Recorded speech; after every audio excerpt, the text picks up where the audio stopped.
Suatu hari Sayyidina Umar bin Khattab masuk menemui Rasulullah Shallallahu Alaihi Wasallam dengan uraian air mata. Rasulullah bertanya, "Wahai Umar, mengapa engkau menangis?" Kemudian Umar menjawab, "Ya Rasulullah, di depan pintu ada seorang pemuda yang menangis dan tangisannya sangat menyayat hatiku." Lalu kemudian Rasulullah menyuruh Umar untuk membawa pemuda itu masuk menemuinya. Ketika pemuda tersebut hadir di hadapan beliau, Rasulullah kemudian bertanya, "Apa yang membuat engkau menangis? Apakah engkau menyekutukan Allah?" "Tidak Rasulullah." "Apakah engkau membunuh seseorang dengan zalim?" "Tidak juga ya Rasulullah." Rasulullah berkata, "Allah akan mengampuni dosamu sekalipun sebesar langit dan bumi." Sambil menangis pemuda itu berkata, "Ya Rasulullah, dosaku lebih besar daripada itu, dosaku sangatlah banyak, dan aku takut pada kemurkaan Tuhanku." Rasulullah kembali bertanya, "Apakah dosamu lebih besar dari kursi Allah?" "Lebih besar lagi ya Rasulullah." "Apakah dosamu lebih besar dari arsy-Nya Allah?" "Lebih besar lagi ya Rasulullah." "Apakah dosamu lebih besar dari Allah?" "Tentu saja Allah lebih besar dan lebih agung dari segalanya," jawab pemuda tersebut.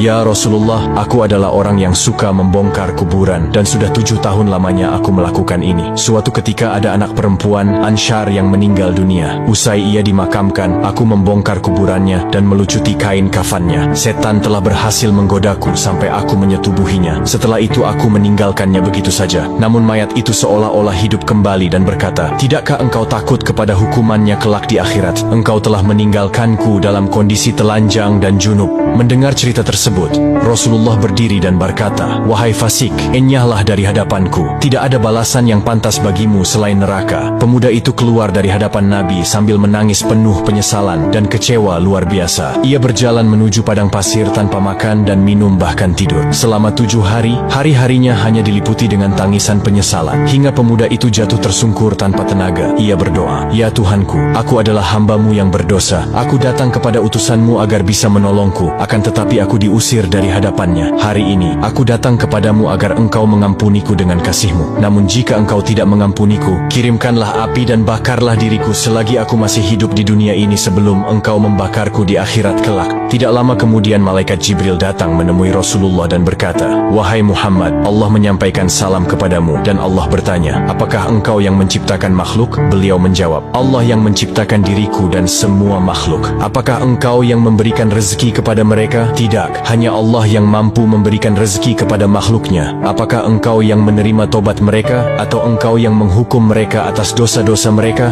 "Maha suci Allah yang maha memberi pengampunan." "Wahai Muhammad, Allah berfirman, 'Maafkanlah hambaku, karena aku telah mengampuninya.'" Rasulullah Shallallahu Alaihi Wasallam kemudian mengutus beberapa sahabat untuk mencari pemuda tersebut. Ketika pemuda dihadapkan kepada Nabi, Rasulullah memberitahukan bahwa Allah telah mengampuni